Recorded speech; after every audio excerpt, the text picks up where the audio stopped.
మణిపూర్ అనే ఒక గ్రామం ఉండేది. అక్కడి వాళ్లందరూ చాలా వెనకబడి ఉండేవాళ్లు. వాళ్లందరూ కూడా బానిసల్లాగా బతుకుతూ ఉంటారు. ఎవరైనా కొత్తగా సైకిల్ కొనుక్కున్నా సరే మొత్తం ఊరి వాళ్లందరికీ కూడా విందు భోజనం ఏర్పాటు చేయాలి. అదే ఊర్లో రాము నివసించేవాడు. రాము ఊర్లో చిన్న చిన్న పనులు చేసుకుంటూ తన కుటుంబాన్ని పోషించుకునేవాడు. ఒకసారి సర్పంచ్ వాళ్ల ఇంట్లో చేస్తే, ఒకసారి కట్టెలు కొట్టి వాటిని అమ్మి కొంత డబ్బుని సంపాదిస్తూ ఉండేవాడు. అడవిలో కట్టెలు కొట్టడం కూడా చాలా కష్టమైపోతుంది. ఏ జంతువు ఎటువైపు నుంచి వస్తుందో తెలియడం లేదు.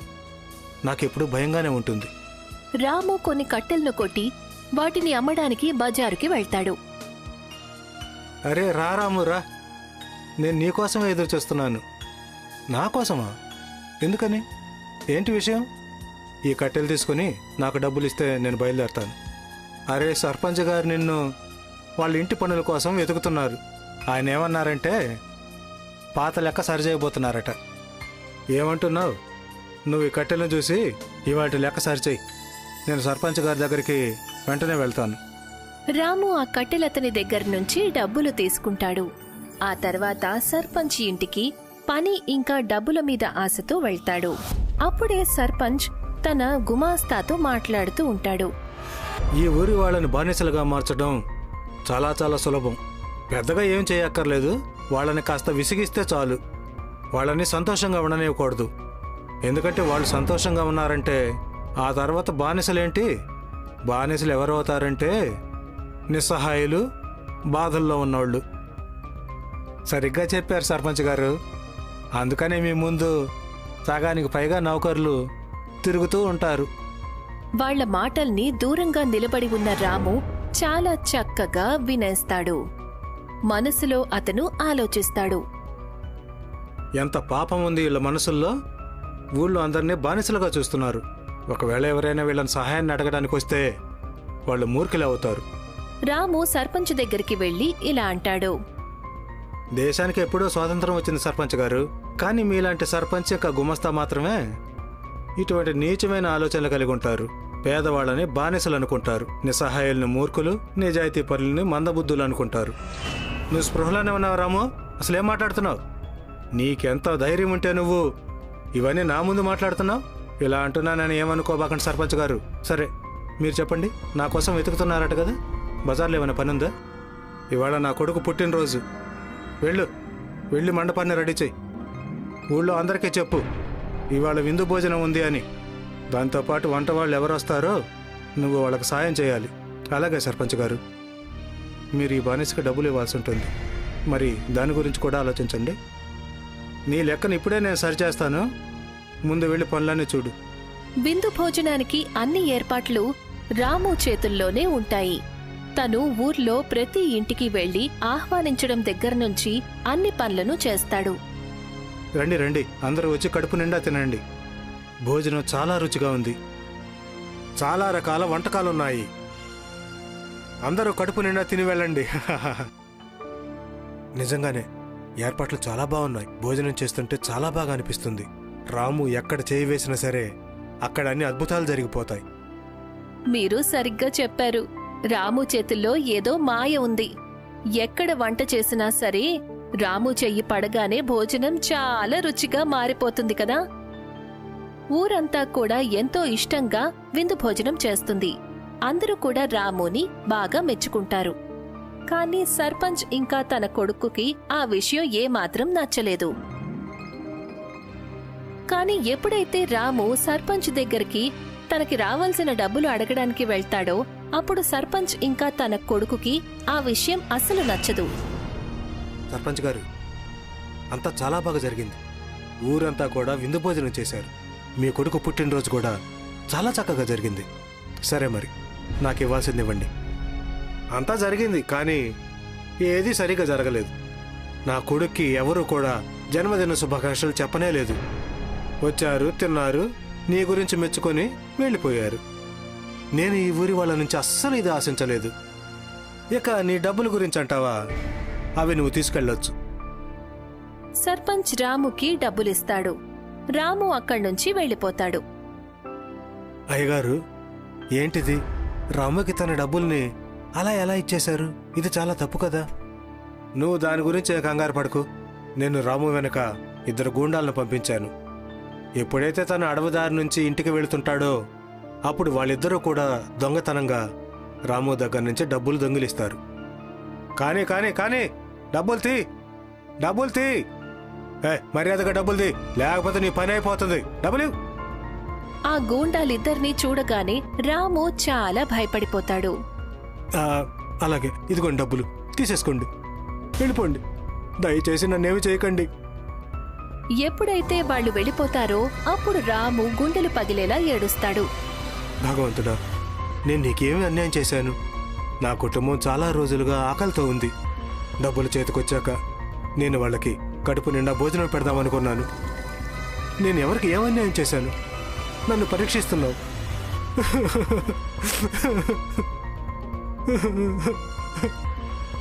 రాము ఏడ్చే శబ్దం విని అడవిలో ఉన్న బోలెడన్ని జంతువులు అటూ ఇటూ పరిగెత్తడం మొదలు పెడతాయి. వాటిల్లో ఒక కుందేలు రాము ముందు గాయపడిన పరిస్థితుల్లో కనిపిస్తుంది. అరే, ఇదేంటి? దీని పరిస్థితి అసలేం బాగాలేదు. నేను దీని ప్రాణాలు కాపాడాలి, లేకపోతే ఈ కుందేలు ప్రాణాలను వదిలేస్తుంది. రాము ఆ కుందేలుకి సాయం చేస్తాడు. ఎప్పుడైతే కుందేలు స్పృహలోకి వస్తుందో అప్పుడు ఆ కుందేలు రాముతో ఇలా అంటుంది. అరే రాము, నువ్వు నన్ను గుర్తుపట్టలేదా? నేను నీ చిన్ననాటి స్నేహితుణ్ణి. కుందేలు గొంతు వినగానే రాము చాలా ఎక్కువగా భయపడిపోతాడు. నువ్వు ఎలా మాట్లాడుతున్నావు? ఇదంతా ఏం జరుగుతుంది? నీకు నా పేరేలా తెలుసు? నువ్వు నా చిన్ననాటి స్నేహితుడివా? ఏంటిదంతా? అసలు ఏం మాట్లాడుతున్నావు? అరే, నువ్వు శాంతంగా ఉండు. నేను ఒక మాయావి కుందేలుని. బహుశా నువ్వంతా మర్చిపోయినట్టున్నావు. సరే, చెప్తాను విను. ఆ మాయావి కుందేలు తన మాయా శక్తులతో రాముకి చిన్ననాటి విషయాలను చూపిస్తుంది. రాము కళ్ల ముందు తన బాల్యం కనిపిస్తూ ఉంటుంది. అక్కడ రాము ఆ కుందేలుతో పాటు ఆడుకుంటూ ఉంటాడు. దానికి భోజనం పెడతాడు, అలాగే దానికి నీళ్లు కూడా తాగిస్తాడు. ఇదెలా సాధ్యమవుతుంది? ఆ పిల్లాన్ని నేనే. నాకు గుర్తున్నంత వరకు మా నాన్న నిన్ను ఒక మంత్రగాడికి అమ్మేశాడు. నువ్వు సరిగ్గా చెప్పావు. ఆ మంత్రగాడి సహాయంతోనే నేనివాళ మాయావి కుందేలుగా మారాను. ఈ అడవిలోనే నివసిస్తున్నాను. ఒక్క సింహం నా మీద దాడి చేసింది. నేను దాని నుండి తప్పించుకుంటూ ఇక్కడ దాకా వచ్చాను. నువ్వు నా ప్రాణాలు కాపాడావు. ఇప్పుడు నువ్వు నన్ను ఏవైనా 2 విషయాలని కోరుకోవచ్చు. నేను వాటిని తప్పకుండా నెరవేరుస్తాను. నాకు నీ నుండి ఏం అక్కర్లేదు. నువ్విక్కడి నుంచి వెళ్ళు, నన్ను వదిలి. ఇంకేం అక్కర్లేదు. రాము కంగారుగా బాధగా ఉండటం చూసి కుందేలు తన మాయా శక్తులతో అదే చోట ఒక పానీపూరి చెట్టు ప్రత్యక్షమయ్యేలా చేస్తుంది. ఇదేంటి? పానీపూరి చెట్ట? నువ్వెందుకు ఇలా చేశావు? నువ్వు నీ పానీపూరిని అమ్మి నీ కుటుంబాన్ని పోషించుకో. ఈ పానీపూరి చెట్టు నుండి మొత్తం పానీపూరీలు కోసుకొని ఎదురుగా ఉన్న బావిలో నుంచి నీళ్లు తీసుకొని వాటిని అమ్మచ్చు. దాంతో నీకు సంపాదన పెరుగుతుంది. అలాగే నా వరం కూడా పూర్తవుతుంది. ఆ మాయావి కుందేలు చేసిన సహాయంతో రాము చాలా చాలా సంతోషిస్తాడు. తను సంతోషంతో కన్నీళ్లు పెట్టుకుంటాడు. ధన్యవాదాలు మిత్రమా. చిన్నప్పుడు నేను చేసిన ఉపకారం నువ్వింకా గుర్తుపెట్టుకున్నావు. ధన్యవాదాలు. నేను ఈ పానీపూరి నమ్మి నా కుటుంబాన్ని చక్కగా పోషించుకుంటాను. ఇక 2వ రోజు నుంచి సరిగ్గా అలాగే జరుగుతుంది. రాము ఆ పానీపూరి చెట్టు నుంచి బోలెడన్ని పూరీలను కోసుకుంటాడు. పక్కనే ఉన్న బావిలో నుంచి రుచికరమైన నీళ్లను కూడా తీసుకుంటాడు. వాటిని ఒక బండి మీద పెట్టి అమ్మటం మొదలు పెడతాడు. రాము, ఒక ప్లేట్ పానీపూరి ఇవ్వు. నీ చేతిలో ఏదో మ్యాజిక్ ఉంది. మ్యాజిక్. లేకపోతే మరేంటి? ఒకసారి కేవలం 1 ప్లేట్ పానీపూరితో ఎవ్వరూ ఆపలేరు. మనసు అస్సలు నిండదు. కనీసం 3 ప్లేట్ల పానీపూరీలైతే తినాల్సిందే. అరే, ఇది మీ అందరి ప్రేమ. నేను విన్నది నిజమేనా? నువ్వు నీ ఇంటికి మరమ్మతులు కూడా చేయించుకున్నావట? చాలా మంచి విషయం. ఇక నీ ఇల్లు చాలా చక్కగా అందంగా కనిపిస్తుంది. అంతా భగవంతుడి దయ. ఇక రాము పానీపూరి అమ్మి తన కుటుంబాన్ని చాలా చక్కగా పోషించుకుంటాడు. అలాగే చాలా నెలలు గడుస్తాయి. రాము ఊర్లో ఒక స్కూటీని కూడా తెచ్చుకుంటాడు. ఆ స్కూటీకి తను పానీపూరి బండిని తగిలించి తన భార్య సంధ్యతో కలిసి ఊరంతా తిరుగుతూ పానీపూరిని అమ్మే పనిని మొదలు పెడతారు. ఆ విషయం సర్పంచ్కి ఏమాత్రం నచ్చలేదు. ఈ రాముని చూడు, నిన్నగాక మొన్న వ్యాపారాన్ని మొదలుపెట్టాడు, కానీ ఉన్నట్టుండి ఎంత డబ్బు సంపాదించాడు. ఏ ఊర్లో అయితే కనీసం సైకిల్ కూడా లేదో ఆ ఊర్లో రాము స్కూటీ మీద పానీపూరి అమ్ముతున్నాడు.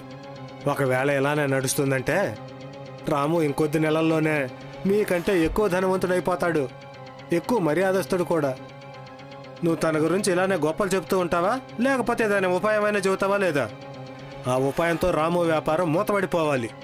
ఒక ఉపాయం ఉంది, మీకు గుర్తుందా? మీరు పంపించిన గూండాలు. వాళ్లతో చెప్పి తను స్కూటీని పానీపూరి బండిని విరగొట్టించి మీ లెక్కలు సరి చేసుకోండి. ఏది ఏమైనా సరే నువ్వు చాలా తెలివిగలవాడివి. ఇలాగే చేస్తూ ఉండు. ఈసారి నేను కూడా వెళ్తాను తన స్కూటీని పానీపూరిని పగలగొట్టడం చూడ్డానికి. సర్పంచ్ ఇంకా గుమాస్తా రాము ఇంటి దగ్గరికి వెళ్తారు. వాళ్ళిద్దరూ చెట్టు వెనకాల దాక్కొని ఆ గూండాలు చేసే పనిని చూస్తూ ఉంటారు. ఎప్పుడైతే గూండాలు స్కూటీ పానీపూరి బండిని విరగ్గొడతారో అప్పుడు సర్పంచ్ ఇంకా గుమాస్తా చాలా సంతోషిస్తారు. ఇప్పుడు వస్తుంది మజా, కానీ దీనివల్ల తనకు ఎటువంటి నష్టమూ జరగదు. నేను చూశాను అయ్యగారు, స్కూటీ తీసుకుని రాము ఎప్పుడు ఒక చెట్టు దగ్గరికి వెళ్తాడు. అక్కడి నుంచి స్కూటీ పానీపూరి తీసుకుని బయలుదేరతాడు. నాకేమనిపిస్తుందంటే మనం ఒకసారి అడవులోకి వెళ్ళి ఆ చోటును కూడా చూడాలి. ఈ విషయం నువ్వు ముందే ఎందుకు చెప్పలేదు? బోలెడంత పెట్రోల్ తీసుకోండి, మొత్తం అడవంతా కాల్చేద్దాం.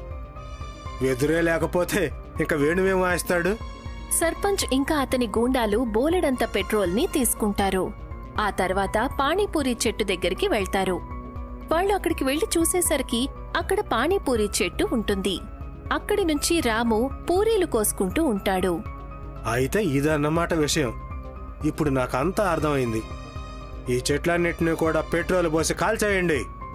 ఇక అలాగే జరుగుతుంది. సర్పంచ్ మొత్తం అడవంతా కూడా నిప్పంటిస్తాడు. కాని ఒక్క చెట్టు కూడా కాలలేదు. సర్పంచ్, గుమాస్తా ఇంకా ఇద్దరు గూండాలు చాలా ఆశ్చర్యపోతారు. అప్పుడే సర్పంచ్ మనిషి ఒకతను పరిగెత్తుకుంటూ సర్పంచ్ దగ్గరికి వచ్చి ఇలా అంటాడు. సర్పంచ్ గారు, మీ ఫ్యాక్టరీ ఇంకా మీ ఇంటికి నిప్పంటుకుంది. ఇంకా చెప్పాలంటే మీ బళ్ళన్నింటినీ కూడా ఎవరు ఎరక్కొట్టారు. ఎవరు చేశారో తెలియడం లేదు. లేదు, ఇలా జరగడానికి వీల్లేదు. నువ్వు అసలు ఏం మాట్లాడుతున్నావు? సర్పంచ్ తన ఇంటికి వెళ్లి చూస్తాడు. తన ఇల్లు ఇంకా తన ఫ్యాక్టరీ రెండు కూడా కాలిపోతూ ఉంటాయి. అది చూసి అతను ఆశ్చర్యపోతాడు. ఆ తర్వాత గుండెలు పగిలేలా ఏడుస్తాడు. అప్పుడే అక్కడికి ఊరి వాళ్లందరూ చేరతారు. వాళ్లలో రాము కూడా ఉంటాడు. అతన్ని చూడగానే సర్పంచ్ ఎంతో బాధపడతాడు. నన్ను క్షమించు రాము, ఇదంతా నేను చేసిన దానికి ఫలితమే. నేను నీ ఇంటిని నాశనం చేయడానికి ప్రయత్నించాను. చూడు, ఇప్పుడు నా ఇల్లే నాశనం అయిపోయింది. నేను చేసిన దానికి చాలా సిగ్గుపడుతున్నాను. నన్ను క్షమించు. మీరు చేసిన తప్పుని తెలుసుకున్నారు. నాకు ఇదే చాలా పెద్ద విషయం సర్పంచ్ గారు. మీరే కంగారు పడకండి, అంతా సర్దుకుంటుంది. అంతవరకు మీరు మీ కుటుంబాన్ని తీసుకుని వచ్చి మా ఇంటికి వచ్చి ఉండొచ్చు. ఇక ఫ్యాక్టరీ గురించి అంటారా, ఇన్సూరెన్స్ నుంచి మీ ఫ్యాక్టరీ డబ్బులు వచ్చేస్తాయి. సర్పంచ్ రాముకి జరిగిన విషయం అంతా చెప్తాడు. రాముని క్షమాపణ అడుగుతాడు.